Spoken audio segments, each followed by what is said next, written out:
Hi hello welcome to Ashwini cooking. ನಾನಿವತ್ತು ಮನೆಯಲ್ಲೇ ಹೇಗೆ ನಾವು ರಸಗುಲ್ಲವನ್ನು ಮಾಡ್ಕೊಳ್ಳೋದು ಅನ್ನೋದನ್ನು ತೋರಿಸ್ತಾ ಇದ್ದೀನಿ. ತುಂಬಾ ಈಸಿಯಾಗಿ ಕೂಡ ಮಾಡ್ಕೋಬೋದು, ಹಾಗೆ ಕ್ವಿಕ್ಕಾಗಿ ಕೂಡ ಮಾಡ್ಕೋಬೋದು. ಹೇಗೆ ಮಾಡೋದು, ಇದಕ್ಕೆ ಬೇಕಾದಂಥ ಪದಾರ್ಥಗಳು ಯಾವ್ಯಾವು ನೋಡೋಣ. ನಾನಿಲ್ಲಿ ಅರ್ಧ ಲೀಟರ್ನಷ್ಟು ಹಾಲನ್ನು ತೊಗೊಂಡಿದ್ದೀನಿ. ನಾನಿಲ್ಲಿ ಪ್ಯಾಕೆಟ್ ಹಾಲನ್ನು ತೊಗೊಂಡಿರ್ತಕ್ಕಂಥದ್ದು. ನೀವು ಮನೇಲಿದ್ದರೆ ಅದನ್ನು ಕೂಡ ಬಳಸ್ಕೋಬೋದು. ಇದನ್ನು ನಾವು ಒಂದ್ಸಲ ಈ ರೀತಿಯಾಗಿ ಕುದಿಸ್ಕೋಬೇಕಾಗತ್ತೆ, ಚೆನ್ನಾಗಿ ಕುದಿಸ್ಕೋಬೇಕು. ನಾನಿಲ್ಲಿ ಒಂದು ನಿಂಬೆಹಣ್ಣಿನ ಜ್ಯೂಸನ್ನು ತೊಗೊಂಡಿದ್ದೀನಿ. ಅದರಲ್ಲಿ ನಾನು 1 ಟೇಬಲ್ ಸ್ಪೂನ್ನಷ್ಟು ಮಾತ್ರ ಸೇರಿಸ್ಕೊತಾ ಇರತಕ್ಕಂಥದ್ದು. ಅದು ನಿಂಬೆಹಣ್ಣಿನ ಜ್ಯೂಸನ್ನೆಲ್ಲ ಸೇರಿಸ್ತಿದ್ದಾಗೇ ಸ್ವಲ್ಪ ಸ್ವಲ್ಪನೇ ಮಿಕ್ಸ್ ಮಾಡ್ಕೋಬೇಕಾಗತ್ತೆ. ಸೊ ನೀವಿಲ್ಲಿ ನೋಡ್ತಿರ್ಬೋದು, ನಿಧಾನವಾಗಿ ಹಾಲೆಲ್ಲ ಹೊಡಿಲಿಕ್ಕೆ ಸ್ಟಾರ್ಟ್ ಆಗಿದೆ. ಸೊ ನೋಡಿದ್ರಿ ಅಲ್ವಾ ಯಾವ ರೀತಿಯಾಗಿ ಹಾಲನ್ನೆಲ್ಲ ಹೊಡ್ಕೊಳ್ಳೋದು ಅನ್ನೋದನ್ನು ತೋರಿಸಿದ್ದೀನಿ. ಸೊ ನೋಡ್ತಿರ್ಬೋದು ನೀವು ಯಾವ ರೀತಿಯಾಗಿ ಹಾಲೆಲ್ಲ ಒಡೆದೋಗಿದೆ ಅಂತ. ನಾವು ಇದನ್ನು ಈಗ ಶೋಧಿಸ್ಕೋಬೇಕಾಗತ್ತೆ. ಇದರಲ್ಲಿರ್ತಕ್ಕಂಥ ನೀರನ್ನೇ ಬೇರೆ, ಹಾಗೆ ಪನ್ನೀರನ್ನೇ ನಾವು ಬೇರೆಯಾಗಿ ಮಾಡ್ಕೋಬೇಕಾಗತ್ತೆ. ನಾನಿಲ್ಲಿ ಒಂದು ಬಟ್ಟೆಯನ್ನು ಸೇರಿಸ್ಬಿಟ್ಟು ಇದನ್ನು ನಾನು ಶೋಧಿಸ್ಕೋತಾ ಇರ್ತಕ್ಕಂಥದ್ದು. ಇದ್ರ ಮೇಲೆ ಸ್ವಲ್ಪ ಕೋಲ್ಡ್ ನೀರನ್ನು ಸೇರಿಸ್ಬಿಟ್ಟು ಒಂದು ಸಲ ಈ ರೀತಿಯಾಗಿ ಬಟ್ಟೆಯನ್ನು ಕಟ್ಟಿಟ್ಕೋಬೇಕಾಗತ್ತೆ. ಯಾಕಂದರೆ ನಾನು ಆ ವಿಡಿಯೋ ಸ್ಕಿಪ್ ಆಗಿದೆ, ಹಾಗೆ ಹೇಳ್ತಾ ಇದ್ದೀನಿ. ಇಲ್ಲಿ ನೀವು ನೋಡ್ತಿರ್ಬೋದು, ಪನ್ನೀರನ್ನು ನಾವು ಒಂದು 1/4 ಗಂಟೆಗಳ ಕಾಲ ಹಾಗೆ ಕಟ್ಟಿಟ್ಬಿಟ್ಟಿದೆ, ಇದರ ನೀರೆಲ್ಲ ಶೋಧಿಸ್ಕೊಳ್ಳೋದ್ವರೆಗೂ ಕೂಡ. ಹಾಗೆ ನಾನಿಲ್ಲಿ 1 ಟೇಬಲ್ ಸ್ಪೂನ್ನಷ್ಟು ಮೈದಾ ಹಿಟ್ಟನ್ನು ಸೇರಿಸ್ಕೊತಾ ಇದ್ದೀನಿ. ನೀವು ಬೇಕಂದರೆ ಕಾರ್ನ್ಫ್ಲೋರನ್ನು ಕೂಡ ಸೇರಿಸ್ಕೋಬೋದು.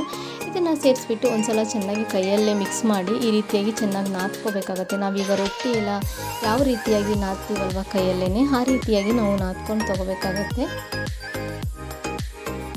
ಈಗ ನಾವು ನಮಗೆ ಯಾವ ಸೈಜಲ್ಲಿ ಬೇಕೋ ರಸಗುಲ್ಲ ಉಂಡೆಗಳನ್ನು ಆ ರೀತಿಯಾಗಿ ನಾವು ಮಾಡ್ಕೋಬೇಕಾಗತ್ತೆ. ಸೊ ನೀವಿಲ್ಲಿ ನೋಡ್ತಿರ್ಬೋದು, ನಾವು ಆದಷ್ಟು ನೀವು ಕೈಗೆ ಎಣ್ಣೆನಾದರೂ ಸ್ವಲ್ಪ ಸವರ್ಕೊಂಡು ನೀವು ಮಾಡಬೇಕಾಗುತ್ತೆ. ಯಾಕಂದರೆ ಆಗ ಉಂಡೆಗಳು ಕ್ರ್ಯಾಕ್ಸ್ ಬರಲ್ಲ ಅಂತ ಅಷ್ಟೇ.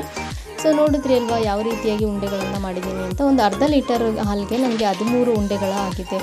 ಈಗ ನಾನು ಇಲ್ಲಿ ಪಾಕವನ್ನು ಪ್ರಿಪೇರ್ ಮಾಡ್ಕೋಬೇಕಾಗತ್ತೆ. ನಾನಿಲ್ಲಿ 2 ಕಪ್ನಷ್ಟು ಸಕ್ಕರೆಯನ್ನು ತೊಗೊಂಡಿದ್ದೀನಿ. ಅರ್ಧ ಲೀಟರ್ನಷ್ಟು ಹಾಲಿಗೆ 2 ಕಪ್ನಷ್ಟು ಸಕ್ಕರೆ ಹಾಗೂ 2 ಕಪ್ನಷ್ಟು ನೀರನ್ನು ಸೇರಿಸ್ಬಿಟ್ಟು ಒಂದು ಸಲ ಈ ರೀತಿಯಾಗಿ ಚೆನ್ನಾಗಿ ಮಿಕ್ಸ್ ಮಾಡ್ಕೋಬೇಕಾಗತ್ತೆ. ಜಸ್ಟ್ ನಮಗೆ ಪಾಕ ಒಂದೇಳೆ ಪಾಕ ಏನು ಬರೋದು ಬೇಡ, ಪಾಕ ಜಸ್ಟ್ ಸಕ್ಕರೆ ಎಲ್ಲ ಕರಗಿದರೆ ಸಾಕು ಅಷ್ಟೇ. ನಾನಿಲ್ಲಿ 1 ಟೇಬಲ್ ಸ್ಪೂನ್ನಷ್ಟು ಏಲಕ್ಕಿ ಪೌಡರ್ನು ಕೂಡ ನಾನಿಲ್ಲಿ ಸೇರಿಸ್ಕೊಂಡು ಒಂದು ಸಲ ಚೆನ್ನಾಗಿ ಮಿಕ್ಸ್ ಮಾಡ್ಕೋತಾ ಇದ್ದೀನಿ. ಈಗ ನಾವಿಲ್ಲಿ ಮಾಡಿಟ್ಕೊಂಡಿರ್ತಕ್ಕಂಥ ರಸಗುಲ್ಲ ಉಂಡೆಗಳನ್ನು ಅದಕ್ಕೆ ಸೇರಿಸ್ಕೋಬೇಕಾಗತ್ತೆ. ಸೊ ನೀವಿಲ್ಲಿ ನೋಡ್ತಿರ್ಬೋದು, ನಾನು ಈ ರೀತಿಯಾಗಿ ಸೇರಿಸ್ಕೊಂಡಿದ್ದೀನಿ. ಇದನ್ನು ನಾವು 15 ನಿಮಿಷಗಳ ಕಾಲ ಲಿಡ್ನ ಕ್ಲೋಸ್ ಮಾಡಿಬಿಟ್ಟು ಚೆನ್ನಾಗಿ ಕುದಿಸ್ಕೋಬೇಕಾಗತ್ತೆ ರಸಗುಲ್ಲಗಳನ್ನು. ಸೊ ನೀವಿಲ್ಲಿ ನೋಡ್ತಿರ್ಬೋದು, ರಸಗುಲ್ಲ ಉಂಡೆಗಳೆಲ್ಲ ಕ್ವಾಂಟಿಟಿ ಎಲ್ಲ ಡಬಲ್ ಆಗಿರುತ್ತೆ. ಸೊ ನೀವಿಲ್ಲಿ ನೋಡ್ತಿರ್ಬೋದು ಯಾವ ರೀತಿಯಾಗಿ ಆಗಿದೆ ಅಂತ. ನಾವು ಇದನ್ನು ನಿಮ್ಮ ಮನೆಯಲ್ಲೇ ನೀವು ಯಾವುದೇ ಒಂದು ಶುಭ ಸಮಾರಂಭಗಳಲ್ಲೂ ಕೂಡ ಇದನ್ನು ಮಾಡ್ಕೋಬೋದು. ತುಂಬಾ ಬೇಗನೂ ಕೂಡ ಆಗುತ್ತೆ.